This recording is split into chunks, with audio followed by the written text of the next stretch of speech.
겠습니다. 함께 보실 하나님의 말씀은 신약성경 마태복음 13장 1절에서 9절까지의 말씀입니다.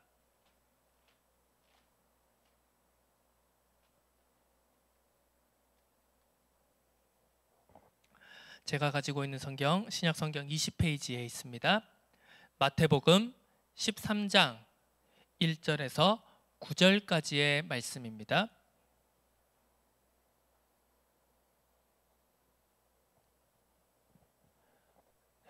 우리 찾으셨으면 함께 합독하도록 하겠습니다. 우리 1절부터 함께 합독합니다. 그날 예수께서 집에 나가사 바닷가에 앉으심에 큰 무리가 그에게로 모여들거늘 예수께서 배에 올라가 앉으시고 온 무리는 해변에 서 있더니 예수께서 비유로 여러 가지를 그들에게 말씀하여 이르시되 씨를 뿌리는 자가 뿌리로 나가서 뿌릴새 더러는 길가에 떨어짐에 새들이 와서 먹어버렸고 더러는 흙이 얕은 돌밭에 떨어짐에 흙이 깊지 아니하므로 곧 싹이 나오나 해가 돋은 후에 타서 뿌리가 없으므로 말랐고 더러는 가시떨기 위에 떨어짐에 가시가 자라서 기운을 막았고 더러는 좋은 땅에 떨어짐에 어떤 것은 100배 어떤 것은 60배 어떤 것은 30배의 결실을 하였느니라. 귀 있는 자는 들으라 하시니라. 아멘. 오늘 내 한계를 알아야 천국을 알 수 있다라는 제목으로 함께 말씀 나누도록 하겠습니다. 지난주 우리가 내 해석이 주인 되면 안 된다라는 말씀을 함께 나누었습니다. 그 이유가 무엇입니까? 우리가 한번 예를 들어 보겠습니다. 우리가 사람끼리 대화를 합니다. 이야기를 주고받습니다. 이랬다 이런 이제 사실들을 설명을 합니다. 그런데 이 인간의 뇌라는 것이, 인간의 기억력이라는 것이 얼마나 연약한가 하니까 잠시 전에 들었던 이야기도요 100% 그대로 전달하기가 너무 힘듭니다. 한 1분 전, 10분 전, 1시간, 하루, 한 달, 1년, 10년 이렇게 시간이 지나가면 지나갈수록 원래 이야기하고 나누었던 내용의 본질은, 진짜 원래 의미는 점점 더 퇴색되어지고 살이 붙고 와전이 되고 이래서 전혀 다른 내용으로 결국은 전달되고 그것이 마치 원래 이야기했던 내용인 것처럼 둔갑하게 됩니다. 자, 우리가 10년 전에 했던 이야기도 10년 전에 있었던 사실들도 지금 우리가 돌이켜보고 그런 걸 가지고 이야기하려고 하다 보면은요 많은 것들이 그 당시에 있었던 사실과는 맞지 않거나 왜곡되거나 변질되어져서 전달되어지고 우리가 그걸 가지고 이야기하고 그걸 가지고 평가하고 그걸 가지고 맞니 틀리니 이야기하는 경우가 있다라는 것입니다. 자, 1년, 5년, 10년이 지나도 그렇습니다. 하루만 지나도 보통 그렇죠. 그런데 자, 우리가 지금 우리가 읽고 우리가 지금 묵상하고 있는 이 성경 말씀은 어떻습니까? 몇 년 전의 말씀이죠? 자, 최소 2000년 전부터 시작해서 3000년이 훨씬 넘어가는 그 이전에 기록되어진 말씀입니다. 자, 그렇기 때문에요. 자, 우리가 그렇습니다. 자, 한 500여 년 전, 우리가 이제 조선 시대를 우리가 역사를 통해서 공부한다고 하더라도요. 예를 들면 그렇습니다. 세종대왕을 한번 이야기를 해봅시다. 우리가 세종대왕이 대단한 성군이고 백성들을 사랑하고 그렇게 이제 많은 나라를 위해서 많은 업적을 세우신 위인이다. 우리가 이렇게 잘 알고 있지 않습니까? 그런데 자, 우리가 지금 이제 이 르네상스 시대와 계몽 시대를 거쳐서 이제 이 보편적인 우리가 인권이라는 개념이 생기고 난 다음에 지금 그 이후에 살아가고 있는 우리들이 생각하고 있는 예를 들어 백성을 사랑한다라는 개념이랑 자, 조선 시대 유교 문화가 있고 유교 사상이 지배하고 있고, 그리고 계급 사회가 있고 양반이 있고 평민이 있고 노비가 있던 그 시대의 개념 속에서 예를 들어 세종대왕이 백성을 사랑한다라는 그 의미가 과연 같겠습니까? 아니라는 거죠. 자, 우리는요 동일하게 역사를 바라보고 과거를 바라보더라도요 우리가 지금 가지고 있는 생각과 개념이라든가 사상이라든가 여러 가지 관점이나, 그리고 그 당시 역사 속에 과거 속에 있었던 그 상황 속에서의 가지고 있던 생각이나 문화나 사고방식이나 관점이나 이런 것들이 이 간격이 있다는 겁니다. 우리가 이 간격을 이해하고 여기에 간격이 있다라는 것을 인정하고 이해하고 나서 과거를 바라봐야지, 역사를 바라봐야지 진짜 우리가 어떻게 보면 조금이라도 더 그 원래의 의미를 찾아갈 수가 있다는 것이죠. 자, 성경도 마찬가지입니다. 물론 성경은 하나님의 영감으로 계시되고 하나님의 영감으로 완성되어진 책입니다만, 하나님이 이 성경을 사람을 통해서 기록하게 하셨을 때는 마치 하나님이 이 무속인이 귀신에 들려가지고 자기의 의지와는 관계없이 막 하루에도 올라가고 막 두세 시간씩 막 반나절 한나절 막 방방방 뛰어도 전혀 막 힘들지 않도록 그렇게 빙의된 것처럼, 하나님은 이 성경을 기록한 저자들에게 그렇게 강신하셔가지고 그 사람들이 아무 의지도 생각도 없이 그냥 하나님이 야 이렇게 움직여 해가지고 하나님이 직접 손을 움직이셔가지고 성경을 기록한 게 아니라는 겁니다. 자, 우리가 지금 이 신앙의 바탕이 되고 있는 종교개혁 시대에 개혁주의 신앙에서는 이 성경을 기록한 것을 가리켜서 무엇이라고 하냐? 하나님이 인간의 한계와 인간의 연약함과 인간의 수준을 하나님께서 다 이용하셔서 이 성경을 기록하셨다. 부족하고 한계가 있는, 약점이 있는 인간이 이 성경을 기록했지만 하나님은 그 인간의 약점을 들어 쓰셔서 충분히 하나님의 뜻이 올바르게 전달될 수 있도록 유기적으로 영감을 하셨다. 이것이 바로 우리의 신앙의 바탕이 된 이 종교개혁 시대 개혁주의 신앙의 고백입니다. 자, 뭐 어떤 사람들은 그렇게 이야기를 합니다. 하나님이 글씨 한 토시 한 토시 한 글자 한 글자도 하나님이 다 영감해 주셨다, 이렇게 이야기들을 합니다. 그런데 성경을 보면 그게 아닐 때가 많거든요. 뭐 성경 보면 우리가 혹시 여러분 성경에는 그게 있는지 모르겠는데요.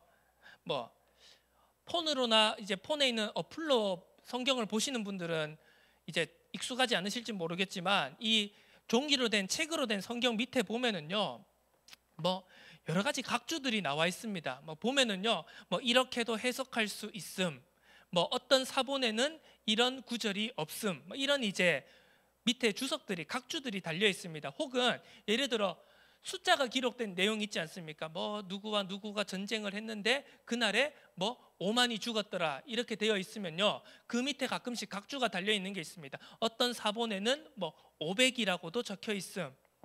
자, 우리가요 그래서 성경을 그런 눈으로 바라보기 시작하면은요 그때부터는 성경을 믿을 수가 없어요.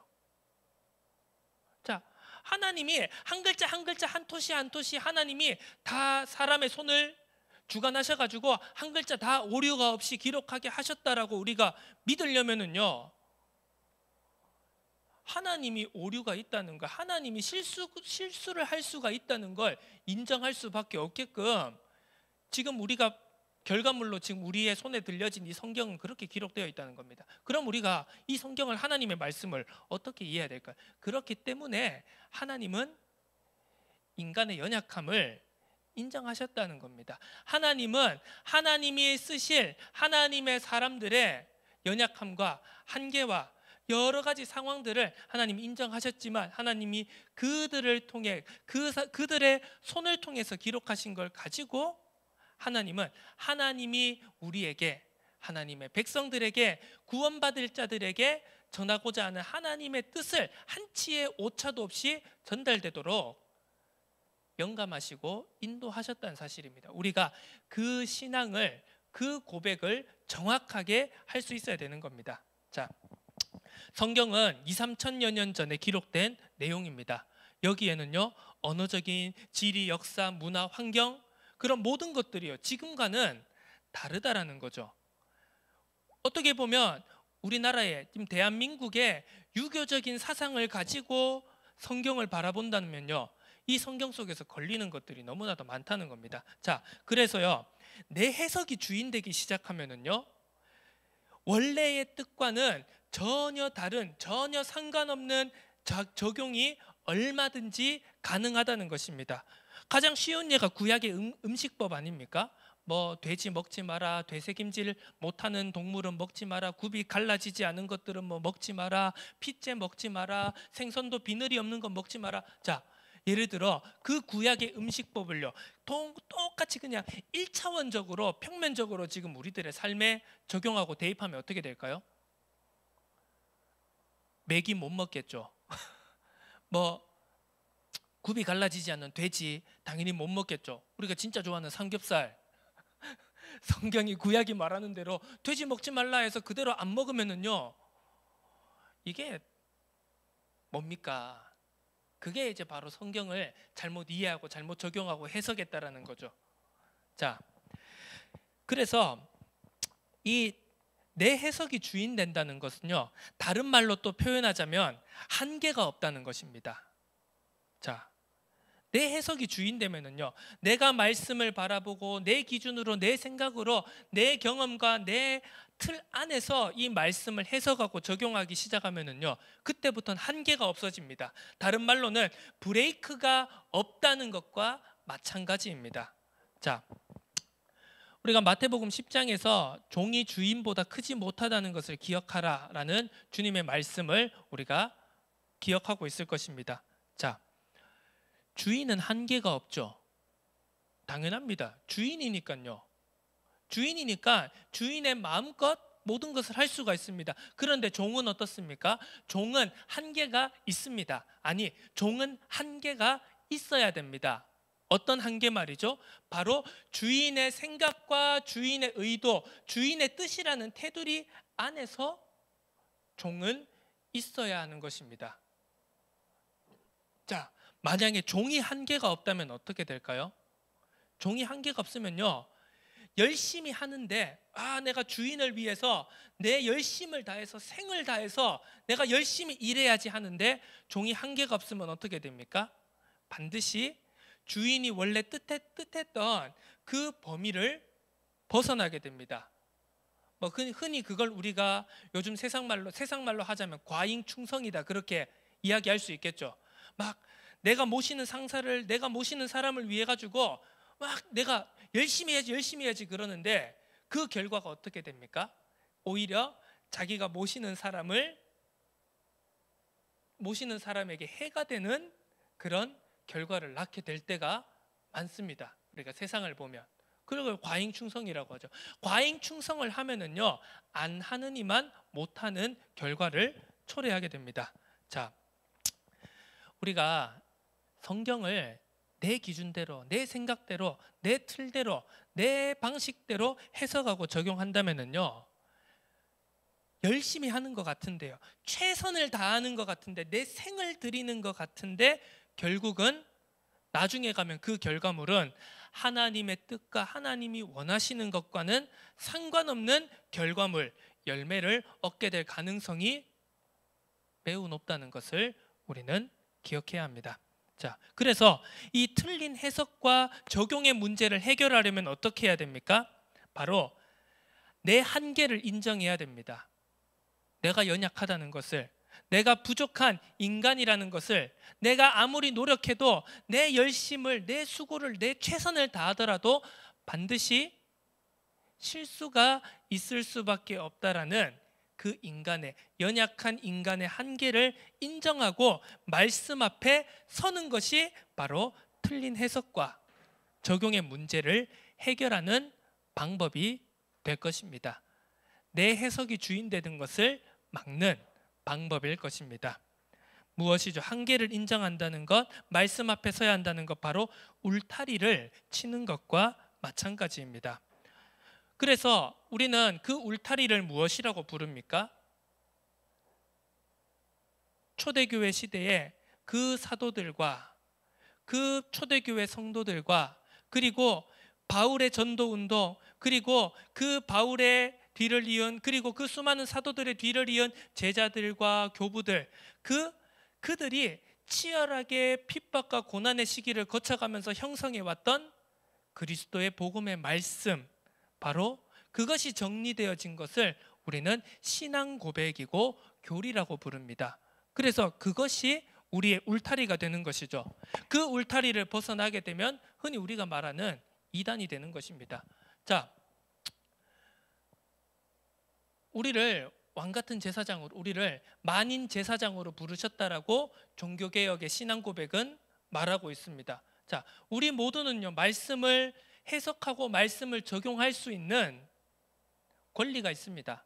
자, 로마 카톨릭은 그게 없죠. 그래서 무조건 사제가 하는 말만 받아들여야 됩니다. 일반 평신도들은요, 카톨릭 안에서는 일반 평신도들은 말씀을 해석할 수 있는 권한이 없습니다.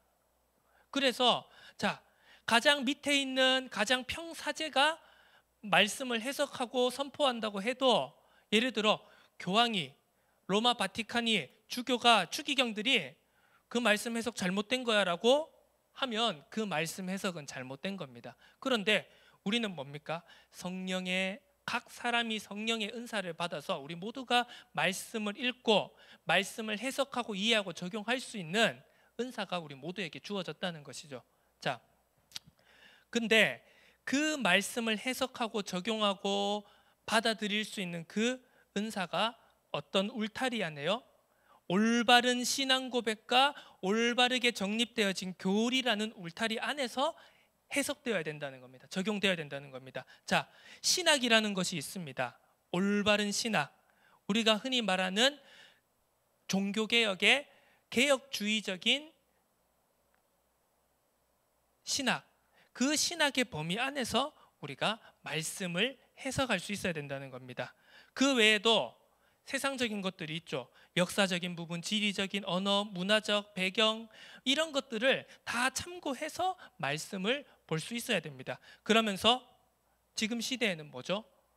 우리가 건강한 신학과 건강한 교리와 건강한 신앙 고백을 바탕으로 한 목회자들의, 그리고 설교자들의 설교들이 바로 또 우리가 참고하고 우리가 붙잡을 수 있는 중요한 테두리가 되는 것입니다. 자, 우리는 이러한 테두리, 이러한 말씀이 설정해둔, 하나님이 설정해둔 그 한계와 테두리 안에서 우리는 말씀 앞에 서는 것입니다. 자, 이걸 근데 여러분들이 다 할 수가 있나요? 평신도들이 일주일 동안 열심히 세상에 나가서 공부도 해야 되고 일도 해야 되고 많은 세상 사람들을 만나야 되는 여러분들이 이걸 다 종합해서 하기가 너무 힘들지 않습니까? 그렇기 때문에 저 같은 목회자가 이러한 테두리 안에서 설교를 준비하고 또 계속 체크를 합니다. 아, 이게 혹시 테두리 밖으로 벗어난 말씀인가 아닌가, 교리적으로 아니면 신앙 고백적으로 뭐 여러 가지 뭐 배경적으로 문제가 없는 것인가, 이 설교가. 그래서 확인하고 점검하고 해서 결국은 이 내용에 책임을 지고 하나님의 말씀을 대언하고 선포하는 것이죠. 물론 제가 책임을 다 100%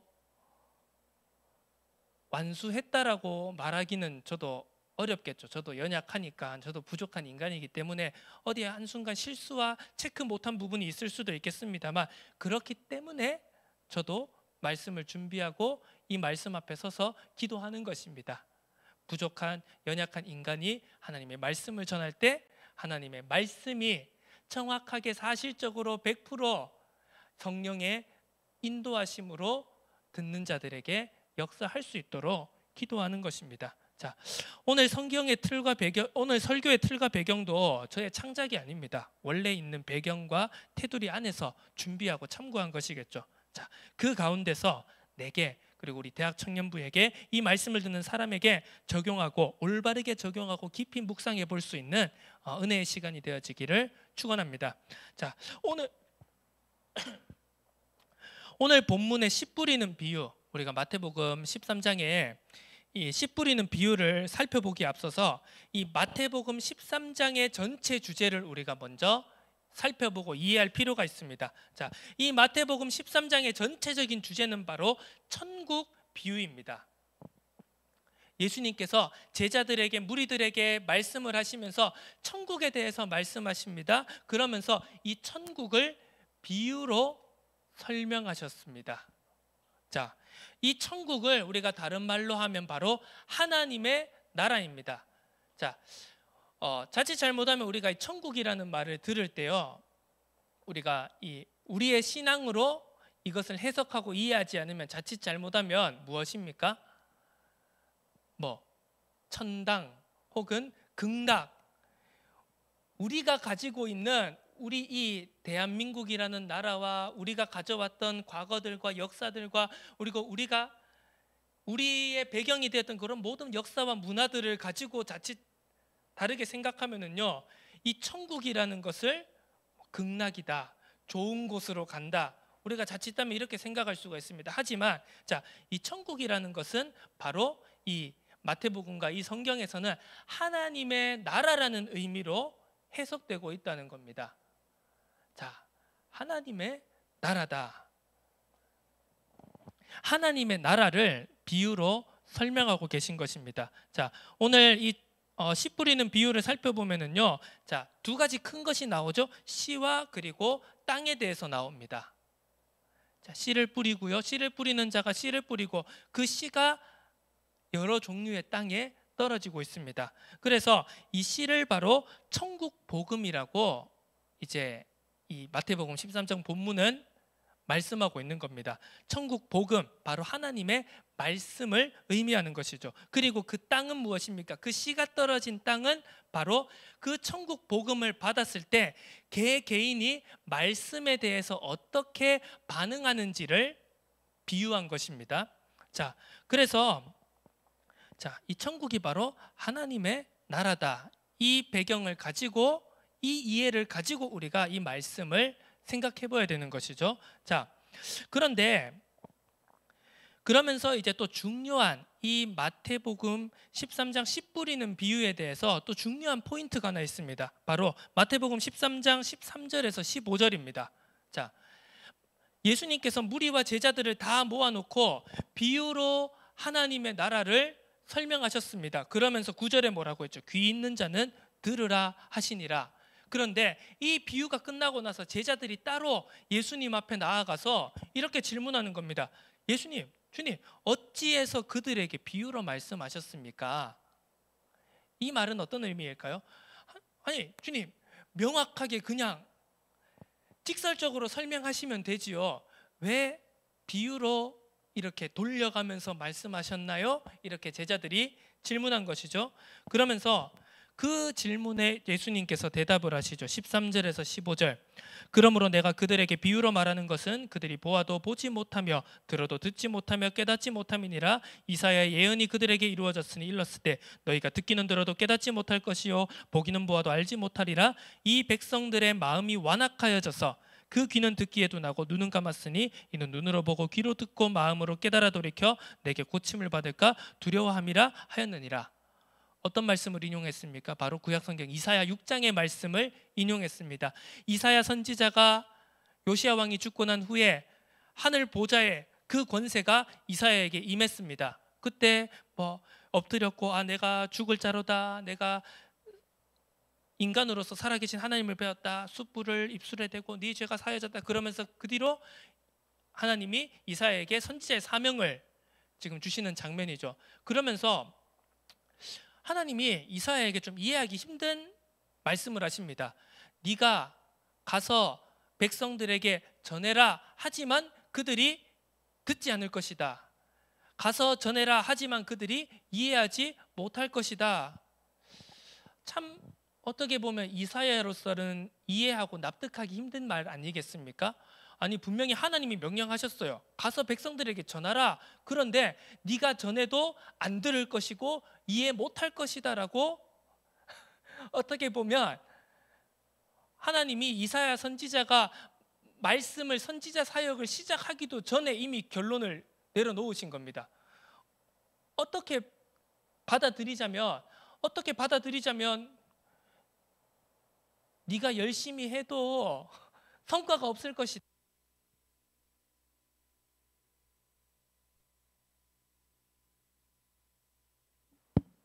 하나님이 왜 이사야 선지자에게 이런 말씀을 하셨을까요? 자, 이 말씀을 예수님께서는 왜 이 씨 뿌리는 비유 속에서 인용하시고 제자들에게 말씀하셨을까요? 자, 못 알아듣는 이유가 무엇입니까?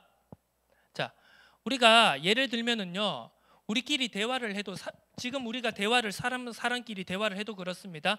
내가 이런 의도를 가지고 이야기했는데 상대방이 알아듣지 못하면 물론 설명을 잘 못한 이유도 있겠습니다만, 만약에 설명을 내용을 제대로 전달했는데도 불구하고 상대방이 그 말을 알아듣지 못하면 그 이유는 무엇이겠습니까? 여러 가지 이유가 있겠지만 가장 큰 이유는 그 듣는 사람이 자기 생각대로 들었기 때문입니다. 그 사람이, 이야기를 한 사람이 어떤 의도와 어떤 생각을 가지고 이야기를 했을까가 아니라 그걸 내가 듣고 싶은 대로 듣고 이해했기 때문입니다. 자, 이스라엘 백성들이 이사야 시대 때도, 그리고 이 예수님께서 말씀을 선포하셨던 이 시대에도 말씀을 이해하지 못한 이유는 무엇이었습니까? 자, 이 마태복음 13장은 하나님의 나라, 즉 나라에 관한 설명이라고 했습니다. 그렇다면은요, 못 알아들은 이유는 간단합니다. 나라에 대한 이해와 기대가 달랐기 때문입니다. 하나님이 육신을 입고 성육신하셔서 이 땅에 오셔서 말씀 그 자체인 말씀의 주인이신 예수님이 하나님의 나라에, 자신의 나라에 대해서 말씀하셨을 때 그 백성들인 이스라엘 백성들이, 유대인들이 이 말씀을 이해하지 못한 이유는 나라에 대한 이해와 기대가 달랐기 때문입니다. 하나님이 말씀하시는 그 내용과 달랐기 때문이죠. 대표적으로는 바리새인들, 대표적으로는 유대인들, 이렇게 바라볼 수가 있겠죠. 자, 바리새인들과 유대인들은요, 이 시대의 바리새인들과 유대인들은 나라에 대해서 어떻게 이해를 했냐? 바로 육신적인 나라로 이해를 했습니다. 다윗으로부터 시작된 자신들의 찬란했던 영광을 재현할 육신의 나라 이스라엘을 그들은 생각했던 겁니다. 그리고 무엇입니까? 나라에 대한 이해, 바로 집단적이었습니다. 우리는 이스라엘이야, 우리는 유대인이야, 우리는 하나님이 선택한 민족이야. 자, 민족적인 이해로 나라를 이해했습니다. 그리고 선민적으로 나라를 이해했죠. 야, 우리는 하나님이 선택하셨어. 우리는 절대로 안 망해. 다 저 이방인들은 개돼지고 멸망할 것들이고 우리는 하나님이 우리를 버리지 않으셔. 이렇게 나라를 이해한 겁니다. 배타적인 나라관을 가졌습니다. 이스라엘만 하나님의 나라고 다른 나라들은 전부 이방 나라고 멸망할 나라들이라고 생각했던 것입니다. 자, 이것이 그대로 바리새인들의, 유대인들의 구원관으로 연결된 겁니다. 자, 나라는 뭐냐? 나라가 곧 구원으로 연결이 됩니다. 왜? 하나님이 통치하고 다스리기 때문에요. 자, 이렇게 나라에 대한, 하나님의 나라에 대한 유대인들의, 바리새인들의 이해와 기대가 달랐기 때문에 아무리 예수님께서 천국 복음을 설명하셔도 그들은 그 말을 이해하지 못했던 것입니다. 어떻게 보면 알아듣기 싫었을지도 모릅니다. 자, 하지만 이 씨 뿌리는 비유는요, 개인적이고 열방을 향한 전 세계적인 구원을 말씀하고 있는 것을 볼 수 있습니다. 왜? 씨 뿌리는 자가 씨를 뿌렸는데요, 어떤 땅에는 열매가 안 맺히고 어떤 땅에는 열매가 30배, 60배, 100배가 결실하였다, 이렇게 말씀하지 않습니까? 이것은 무엇입니까? 그냥 이스라엘의 씨만 뿌리면 이스라엘이 자라고 성장해서 축복받아서 하나님의 나라가 될 것이다, 이걸 말한 게 아니라요, 각 사람이 이 말씀을 어떻게 받아들이고 어떻게 순종하느냐에 따라서 하나님의 나라가 임할 것이다, 열매가 맺혀질 것이다라는 것을 말씀하고 있는 것입니다. 자, 우리의 구원관과도 하나님의 나라에 대한 우리의 신앙에도 이와 같아야 될 줄로 믿습니다. 자, 대구 선교교회 다닌다고 해서 구원받는 것 절대 아닙니다. 대구 선교교회를 통해서, 담임 목사님을 통해서, 사역자들과 설교자들을 통해서 선포되어지는 하나님의 말씀에 개개인이 순종하고 그 말씀에 따라갈 때, 그 말씀이 주인됨을 인정하고 하나님의 나라가 내 삶 속에, 내 영혼 속에, 내가 가는 모든 발걸음 속에 임하게 하옵소서라는 고백을 하는 사람이 구원을 받고 하나님의 은혜를 받는다는 것을 오늘 본문 말씀은 우리에게 선포하고 있는 것입니다. 자, 내 이해와 기대가 틀리니까요, 해석도 적용도 틀릴 수밖에 없습니다. 그게 바로 율법주의 아닙니까? 그게 바로 정죄하고 죽이는 것 아니겠습니까? 자, 또 우리가 잘못된 이해를 한번 생각해 봐야 되는 게요, 자, 4가지 땅이 나옵니다. 길가, 돌밭, 가시덤불, 그리고 좋은 땅입니다. 자, 여기에 대해서 우리가 자칫 잘못하면은요, 자, 이렇게 생각할 수 있습니다. 자, 예를 들면, 자, 저기 앉아 있는 진규 청년은 뭐 그렇다는 말이 아닙니다. 그냥 예로 드는 겁니다. 자, 그럼 저부터 들어야 되겠네요. 자, 여기 있는 김 목사는 길가밭입니다. 저기 있는 진규 청년은 돌밭입니다. 집사님 가시덤불입니다. 뭐 우리 어르신은 좋은 밭입니다. 자, 우리가 흔히 할 수 있는 말씀을 바라보고 말씀을 해석하고 적용할 수 있는 실수 중에 하나가 무엇이냐면요, 말씀을 가지고요, 이 말씀은 누구 거야? 이 말씀은 저거 거야. 야, 오늘 선포된 말씀 네가 꼭 들어야 되겠네. 우리가 이런 식으로 말씀 적용하고 있지 않습니까? 흔히. 자, 이런 실수에서 우리가 빠져나와야 됩니다. 자, 어떤 사람은 길가고, 어떤 사람은 돌밭이고, 어떤 사람은 가시떨기고, 어떤 사람은 좋은 땅이다, 이렇게 분류되는 것이 절대 아닙니다. 자, 무엇입니까? 이 4가지 땅은요, 뭐 땅이 뭐라고 했죠? 천국 복음을 받아들이는 다양한 반응들이라고 하지 않았습니까? 그러면요, 이 4가지 땅은요, 한 사람 안에 다 들어있는 마음이라는 겁니다. 자, 뭐 특별하게 가시떨기인 사람이 있습니까? 특별하게 탐심이 특화되어 있는 사람이 있습니까? 아니면 특별하게 아무리 말씀을 떨어뜨려도 길가밭처럼 단단해져 가지고 안 들어가는 사람이 있습니까? 자, 그렇게 보는 게, 그런 시각으로 보는 게 바로 바리새인들이고 율법주의였다는 겁니다. 율법주의는 뭐죠? 너는 너, 이건 이거, 저건 저거 딱딱딱 다 나누고 판단하고 정죄해 버립니다. 그래서 너는 가망 없는 놈, 바리새인 우리는 무슨 짓을 해도 구원받을 의인, 이렇게 딱딱 나눠버리는 거 아니겠습니까? 자, 우리의 신앙생활 속에서, 우리의 교회 생활 속에서 이러한 형태의 말씀 적용을 우리는 항상 경계해야 됩니다. 너는 덜된 놈, 너는 제자, 야, 너는 정말 은혜 받아야 되겠다, 야, 정말 일꾼이네, 이게 아니라는 겁니다. 이 모든 것이, 길가와 돌밭과 가시덤불과 좋은 땅, 이 모든 것이 한 사람의 마음 안에 들어가 있다는 것을 우리는 올바르게 이해해야 되는 것입니다. 자, 우리는요, 스스로 좋은 땅이 절대 될 수 없습니다. 우리는요, 우리 스스로의 힘으로 우리 영혼과 마음과 우리 생각과 우리의 삶에 하나님의 나라를 임하게 할 수 있는 능력이 단 1도 없습니다. 자, 그런데 세상은 뭐라고 하죠? 천국을 만들 수 있다라고 말합니다. 정치인들이 나와서 더 좋은 세상, 더 좋은 나라를 만들 수 있다라고 거짓말합니다. 하지만 뭐죠? 현실은 안 됩니다. 맨날 자기들끼리 싸우고요, 맨날 자기들끼리 밥그릇 싸움하고 더 좋은 나라는 개뿔려. 절대로 못합니다. 뭐 아무리 좋은 기업들, 아무리 좋은 기업인들, 아무리 좋은 재벌들이 나와서요, 좋은 회사를 세우고 많은 사람들을 고용하고 좋은 나라를 만들겠다, 안 됩니다. 아무리 좋은 학교와 교육이, 아무리 좋은 문화가 이 땅에 나타나도요, 절대로 인간의 힘으로는 천국을 이루어낼 수가 없습니다. 우리는 스스로 절대 좋은 땅이 될 수도 없고 좋은 땅을 이 땅에 임하게 할 수도 없습니다. 내가 노력해서 좋은 땅이 될 수 있다고 말하는 게 바로 율법주의 아니겠습니까? 내가 율법 잘 지키면, 내가 율법을 정말 준수하면 의로운 사람이 될 수 있어.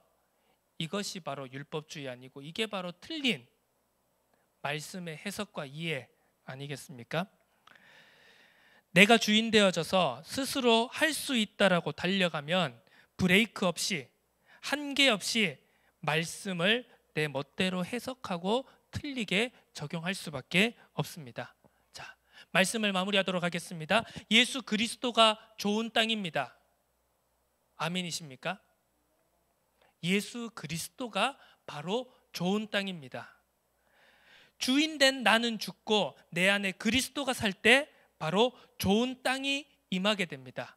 그 좋은 땅이란 앞서 말했듯이 바로 천국이며 하나님의 나라인 것이죠.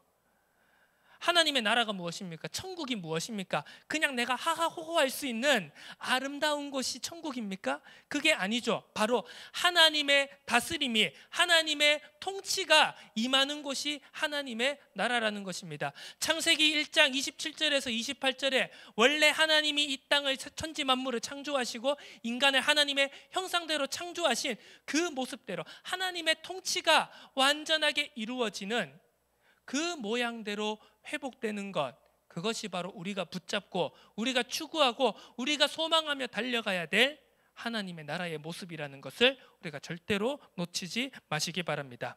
내가 원하는 대로 말씀을 붙드는 것은 그리스도를, 신앙을 걸음으로 삼는 것입니다.